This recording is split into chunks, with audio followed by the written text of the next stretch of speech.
안녕, 모모쌤이야. 한 주 동안 잘 지냈지?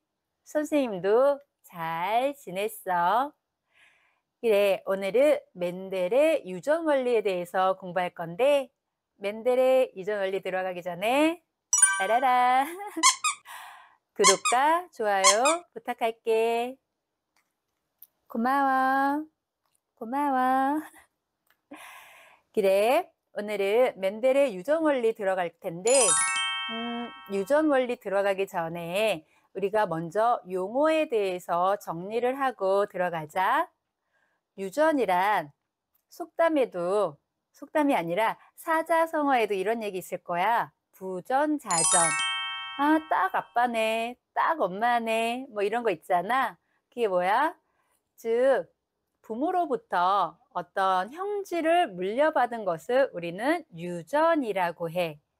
그러니까 모습뿐만 아니라 뭐 성격 같은 거, 뭐 요런 거, 이런 것들을 물려받는 것을 유전이라고 하고, 그럼 이런 성격 같은 거 아니면은 모양 같은 거, 성질 같은 것을 우리는 하나의 크게 얘기해서 형질이라고 얘기해.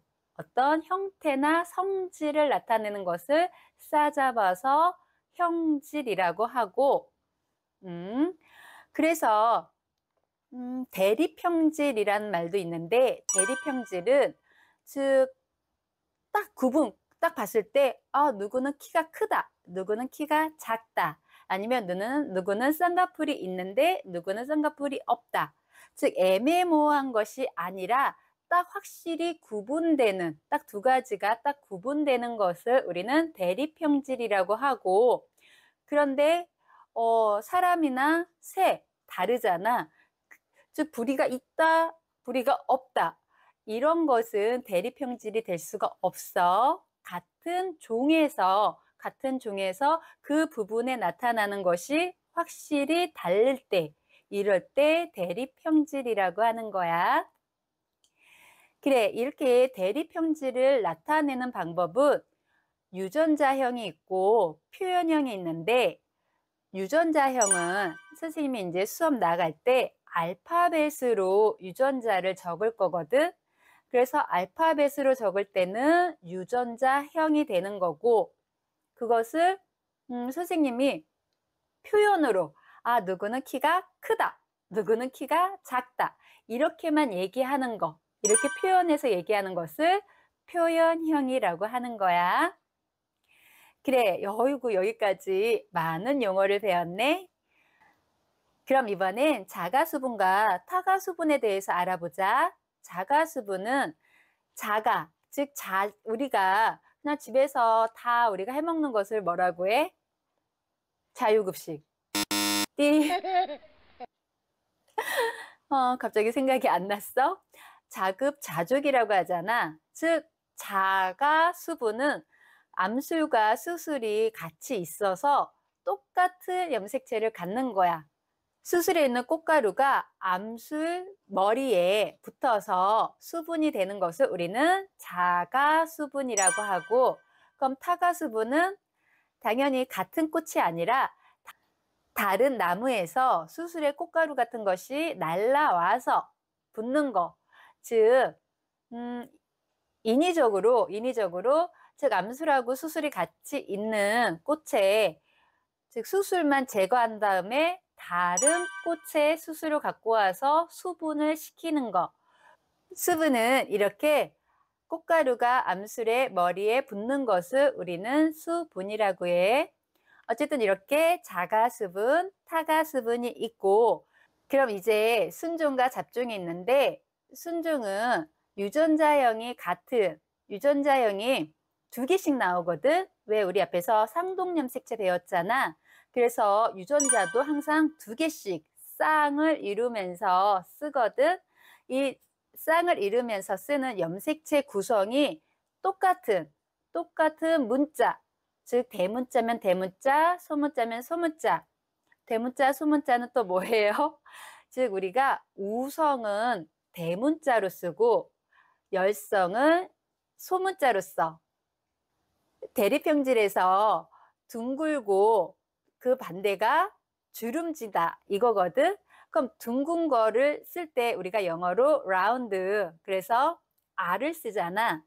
이렇게 R을 쓰는데 대문자로 쓰는 것은 우성이란 얘기고, 소문자 R을 쓰는 것은 그에 비해서 열성이란 얘기야. 즉 열성이라고 해서 나쁜 것이 아니고, 우성이 나타나고 열성은 나타나지 않는다의 다름일 뿐이야. 우성은 나타나고 열성은 숨는 거, 그것만 다르고, 그래서 우성과 열성 이렇게 두 개로 쓰거든. 이렇게 유전자형을 두 개로 쓰는데, 순종은 즉 이렇게 같은 대문자가 이렇게 있거나 같은 소문자로 이렇게 이루어져 있는 것을 우리는 순종이라고 하고, 그러니까 선생님 처음 쓴 거 소문자하고 대문자가 이렇게 섞여져 있는 것은, 이것을 우리는 잡종이라고 얘기해.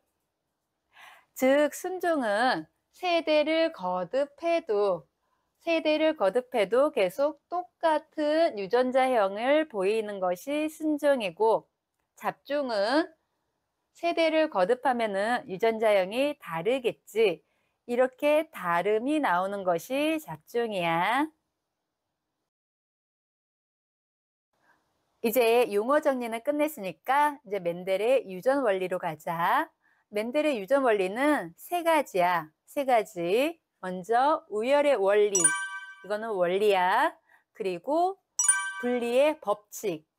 그리고 세 번째 독립의 법칙인데, 이 세 가지를 배우기 전에 이런 법칙과 원리가 나오게 한 실험이 있었어야 될 거 아니야. 이 실험은 멘델이 완두콩을 갖고 실험을 했어. 그럼 왜 완두콩으로 실험을 했을까? 첫 번째, 즉 한 세대가 짧아. 사람은 요새 우리 몇 세까지 살지? 100세, 지금 100세 시대라고 하잖아. 100세도 훨씬 넘게 사는데, 그래. 그런데 100세까지 사는 사람을 갖고 실험을 했으면, 실험을 해도 안 되지만, 그래. 즉, 한 세대가 너무 길어. 이것을 내가 실험으로 관찰하면서 내가 늙어. 안 되겠지. 그래서 한 세대가 짧은 완두콩으로 실험을 했고, 그리고 대립형질이 아주 뚜렷해. 즉 둥글다, 주름지다. 색깔이 초록색이다, 노란색이다. 그 다음에 좀 어중간한 게 별로 없다는 얘기지. 이렇게 대립형질이 뚜렷했기 때문에 완두콩으로 썼고, 그리고 실험할 때 자가수분할 수도 있고 타가수분할 수도 있어서 실험에 아주 용이했던 거지. 이렇게 세 가지, 즉 완두콩이 왜 실험에 적합했나라고 나오면은, 먼저는 한 세대가 짧고 개체수도 되게 많아. 개체수 얘기 안 했네. 그렇게 자손의 수가 많고, 그게 두 번째. 그 다음에 대립형질이 뚜렷하고, 그리고 자가수분, 타가수분도 내 의도대로 할 수가 있는 거지. 사람은 그럴 수 없어요. 그래서 완두콩으로 실험을 했던 거고, 그 실험에서 얻어진 세 가지 원리와 법칙에 대해서 우리가 공부해 보자. 첫 번째는 우열의 원리인데, 우열의 원리는 어떻게 실험을 했냐면은, 앞에 선생님이 순종 있다고 그랬잖아. 순종, 즉 둥근 순종하고, 그 다음에 주름진 순종. 유전자형으로는 순종은 똑같이 소문자면 소문자, 대문자면 대문자. 이것을 순종이라고 했고, 유전자형으로 나타날 때. 그 다음에 우성은 대문자로, 열성은 소문자로. 이렇게 우성과 열성의 용어 정리도 했어. 그렇게 교배를 했을 때 무엇만 나오더라? 여기서 나온 것이, 즉 둥근 것만 나온다는 것을 알 수 있었어. 즉 여기서 우성과 열성이 있었구나. 그리고 나서 요렇게 우리가 쓰기로 한 거야. 우리는 거꾸로 다시 되짚어 간 거고.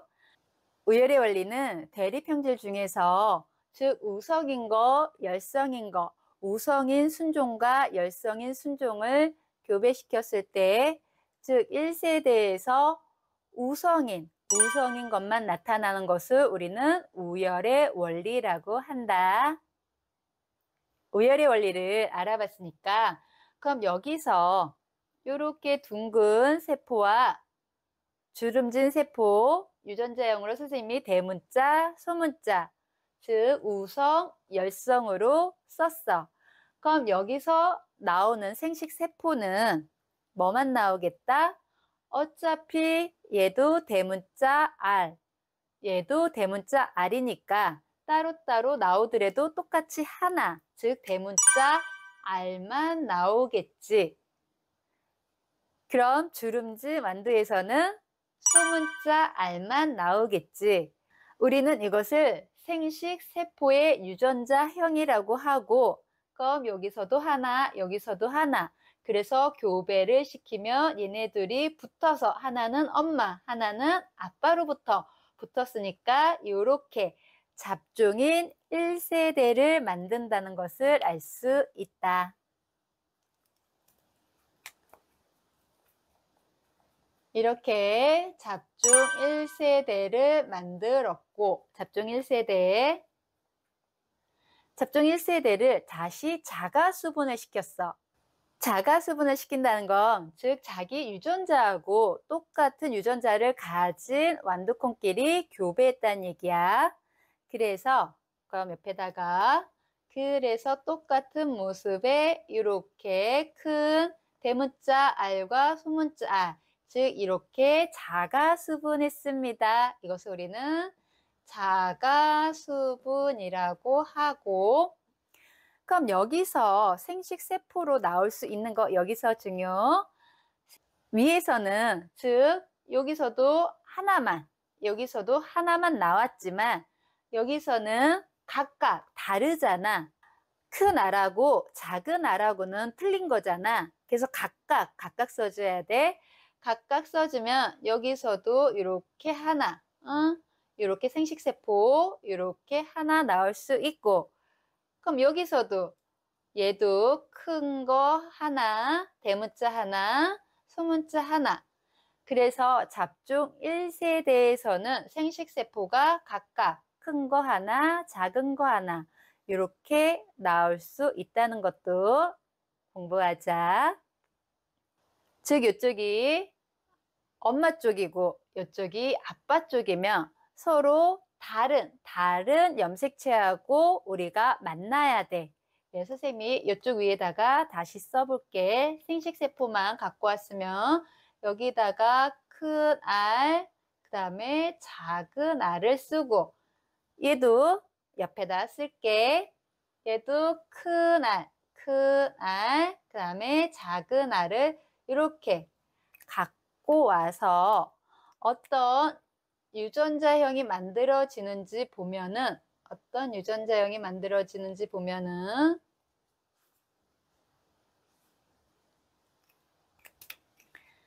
즉 이쪽은 아까 엄마 쪽, 이쪽은 아빠 쪽이라고 우리가 좀 쉽게 생각했을 때, 그럼 이렇게 생식세포끼리 만날 수 있지.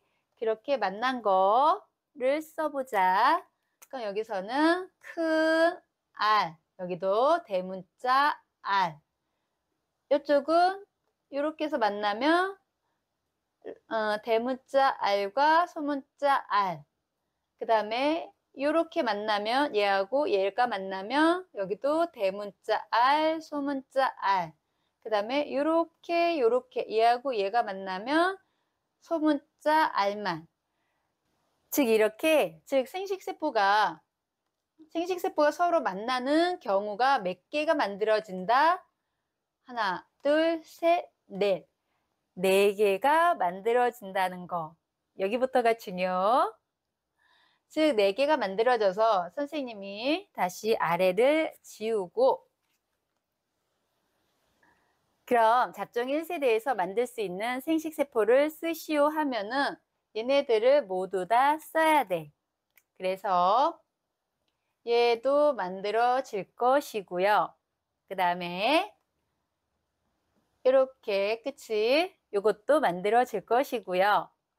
얘는 여기 하나 있네. 중복해서 쓸 필요는 없어.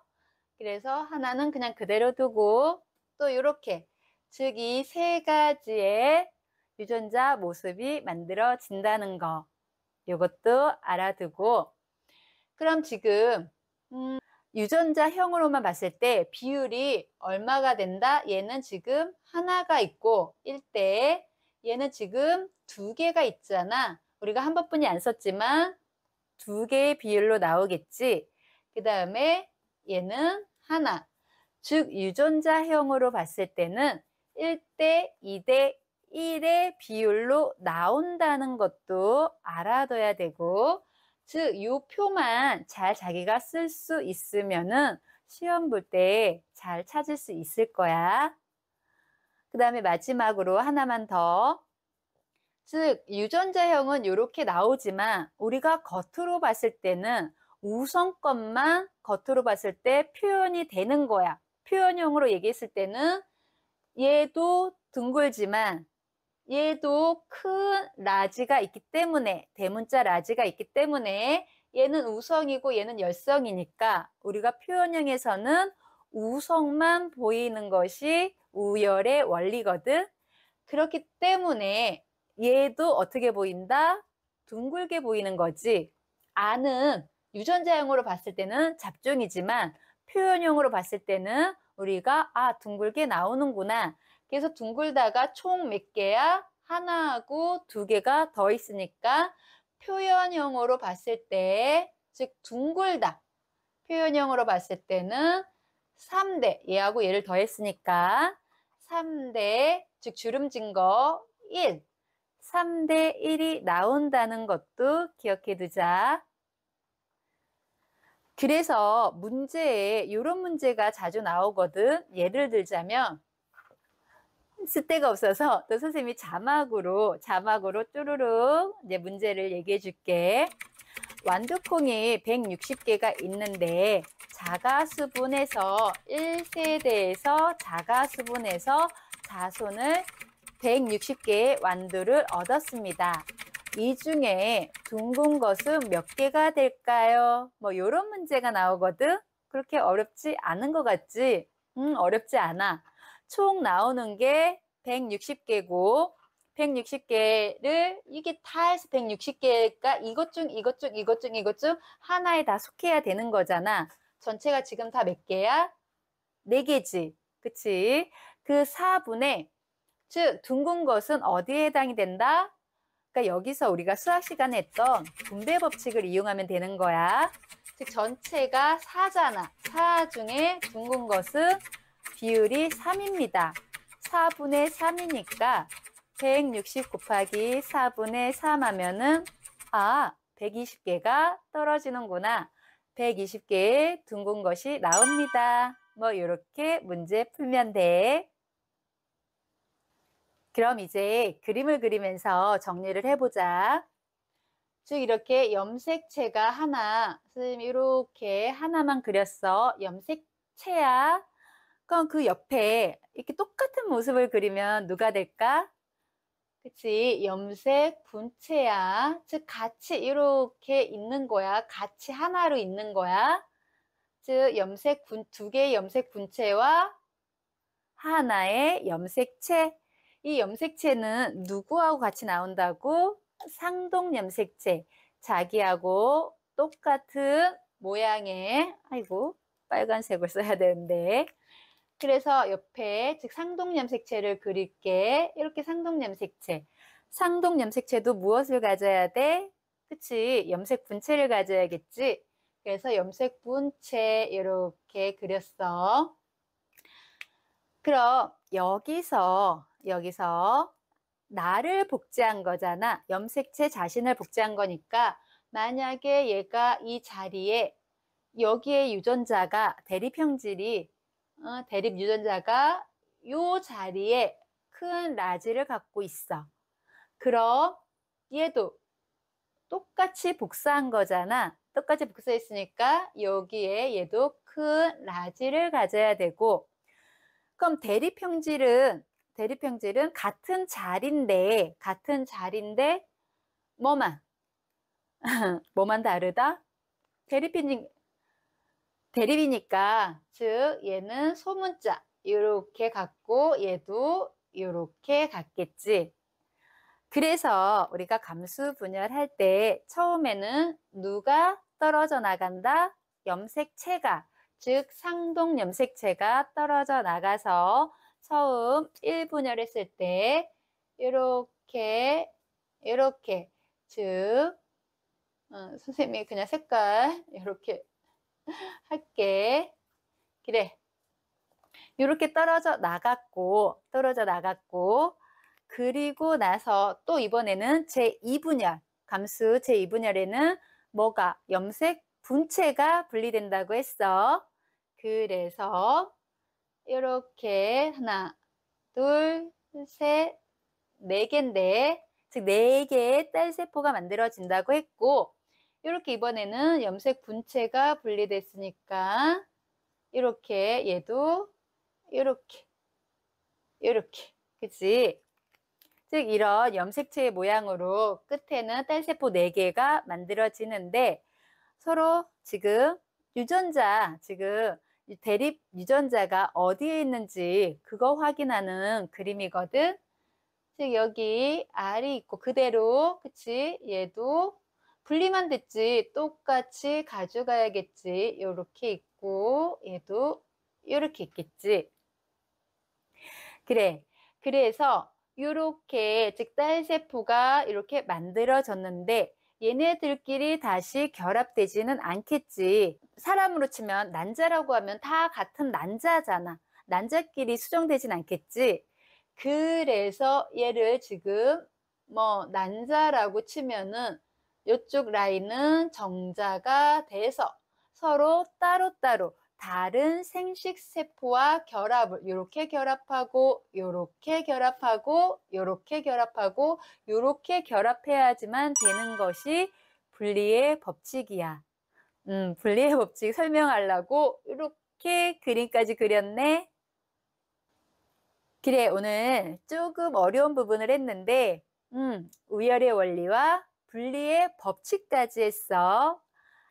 그래, 오늘도 방송 보면서 공부하느라고 정말 수고했고, 그래, 공부도 좋지만 건강도 생각하면서 밥 잘 먹으면서 그리고 공부하자.